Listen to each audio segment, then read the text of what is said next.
The leg press. Feet should be shoulder width apart. The toe should be at the bend of the deck. The shoulders and back should be firmly against the pad. The buttocks should stay in the seat at all times. The knees shouldn't be straight but be soft. Lower the deck down to where the shins are parallel to the floor, and then press up through the heels, trying to breathe naturally throughout the lift.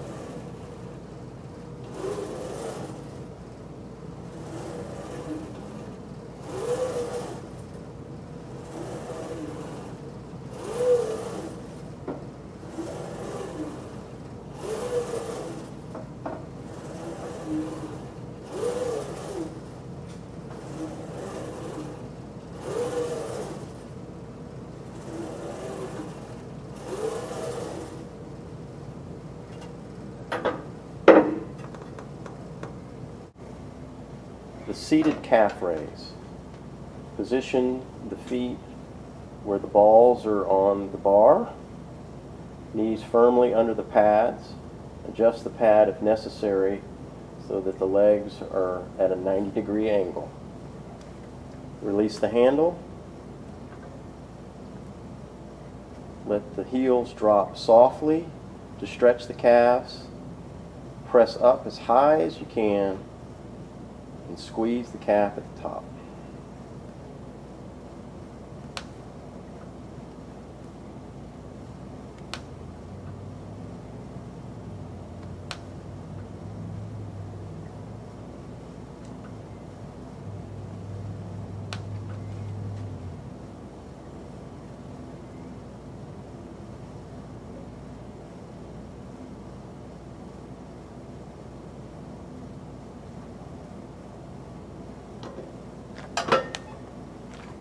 The leg extension.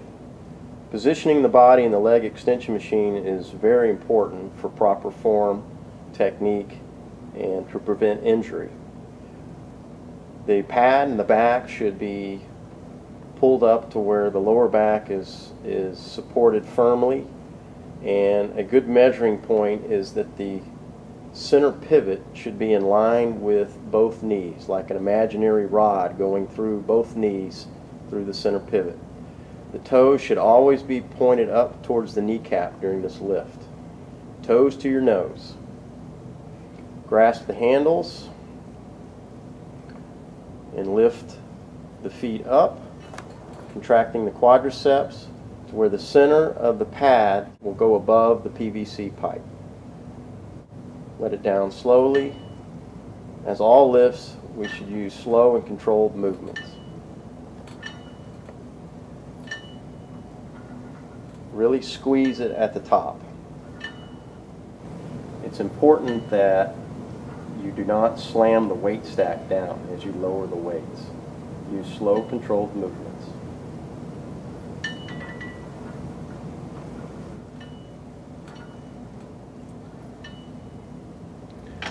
The lying leg curl. Lay prone on the bench with the kneecaps just off the pad. The roller pad should fit firmly just behind the ankles, right above the shoe. Grasp the handles underneath the pads, and you're going to lift the pad up and try to touch your butt cheeks. Use slow, controlled movements so that the stack won't slam. Try to keep your toes pointed towards your kneecaps as you perform the exercise. Toes to your nose. This will isolate the hamstrings.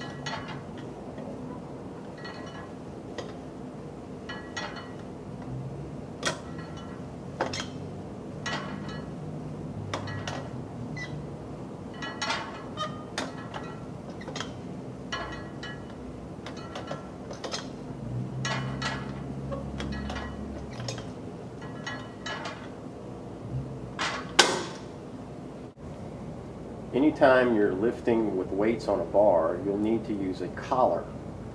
The collar's purpose is to support and hold the weights on the bar for safety. Pull the collar apart in the center and slide it on. then let go. It will release and the weights will be firm. Many of the lifts, a spotter will be necessary for safety and for encouragement. 4 hands need to be on the bar as it's taken off the rack, and 4 hands on the bar as it's placed back on the rack. It's important for the lifter to line himself up with his eyes directly under the bar before he takes the bar off the rack.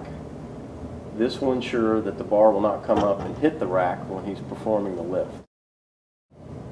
The bench press. The lifter will start with proper hand placement. Hand placement will be determined by the length of the lifter's arms. Use the grooves on the bar to determine a location for the hands. Use your index fingers as a marker. Ideally, when the bar touches the chest, the lifter's arms need to be parallel to each other, forearms parallel to each other. The wrist perpendicular to the ground. The lifter's back should be against the bench, feet flat on the ground. The bar will come down and touch the chest at the nipple line. At that point, the forearms should be parallel to each other.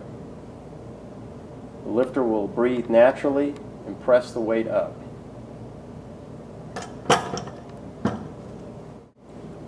The close grip bench press. The lifter will start again with the shoulders and back flat on the bench, feet flat on the floor. Hand placement this time will be much closer than the regular bench. A good rule of thumb is that the hands should not be any closer than their thumbs spread apart. It will depend on the size of the lifter. It's also a good idea to roll the thumbs behind the bar on this lift so that their elbows can be pointed down in and hugging their body. The lifter will lift up and drop the bar down to the chest, hitting much lower than the nipple line, more on the sternum, with the elbows in close to the body. Pressing up smoothly, breathing as natural as possible through the lift. Keeping those elbows in close to the body.